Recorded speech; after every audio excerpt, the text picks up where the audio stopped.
आज की कहानी है गुमनाम गांव का रहस्य।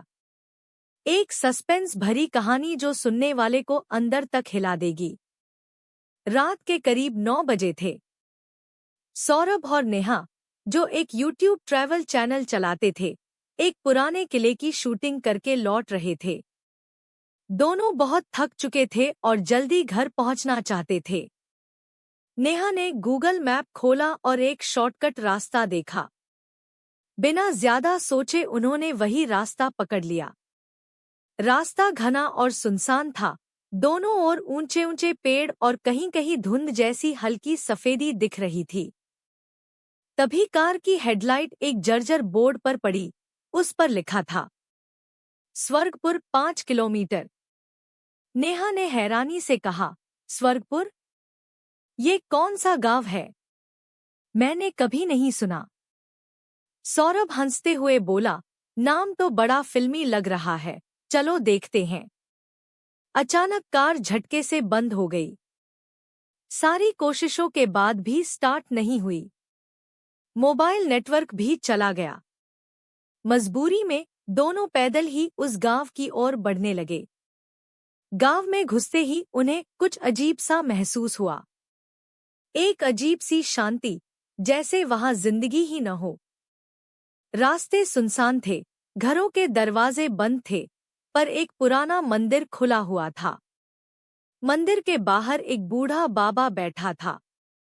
बाबा ने उनकी ओर देखा और बोला, तुम लोग अजनबी हो। सूरज ढलने के बाद इस गांव में रुकना मना है। चाहो तो मंदिर में रात गुजार लो, बाहर बिल्कुल मत जाना।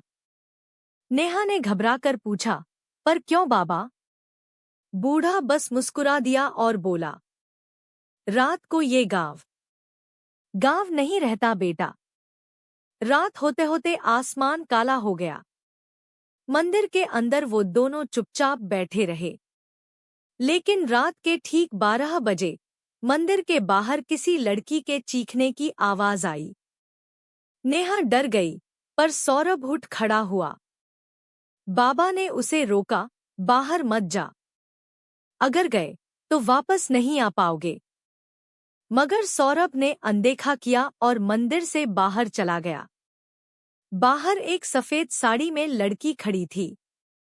वो बिना कुछ कहे सौरभ की ओर बढ़ने लगी। लेकिन सौरभ की नजर जमीन पर पड़ी। लड़की की परछाई उसकी ओर नहीं, उल्टी दिशा में चल रही थी। वो पीछे हटने ही वाला था कि लड़की ने अचानक फुसफुसाया, तुम ही मेरा इंतजार कर रहे थे ना? अगली सुबह नेहा की आंख खुली तो सौरभ गायब था। मंदिर खुला था, पर बाहर का गांव बिल्कुल सामान्य दिख रहा था। लोग खेतों में काम कर रहे थे, बच्चे खेल रहे थे, जैसे कुछ हुआ ही न हो। नेहा ने एक औरत से पूछा, क्या कल रात कोई लड़की चीख रही थी? औरत ने अजीब सी मुस्कान दी और बोली, यहाँ कोई रात नहीं होती बहन, हम सूरज ढलते ही सो जाते हैं। नेहा पूरी तरह उलझन में थी। तभी उसे गांव की एक पुरानी लाइब्रेरी दिखी। वहां एक धूल भरी किताब मिली। उसमें लिखा था, 1948 में इस गांव में एक पंडित ने एक आत्मा को यहीं के पुराने कुएं में कैद किया था। वो आत्मा हर 15 साल में जागती है और इस बार उसका समय पूरा हो चुका है। नेहा कांपने लगी। वो मंदिर की ओर भागी, सौरभ को ढूंढने के लिए।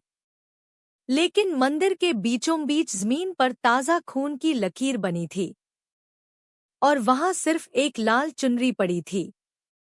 अचानक मंदिर के चारों ओर से हवा का तेज झोंका उठा और एक जानी पहचानी आवाज गूंजी, अब तेरा नंबर है। कहानी यहीं खत्म नहीं होती। क्या हुआ सौरभ के साथ? क्या नेहा उस आत्मा से बच पाई? क्या वाकई ये गांव एक अभिशाप है? इसका जवाब मिलेगा अगले भाग में।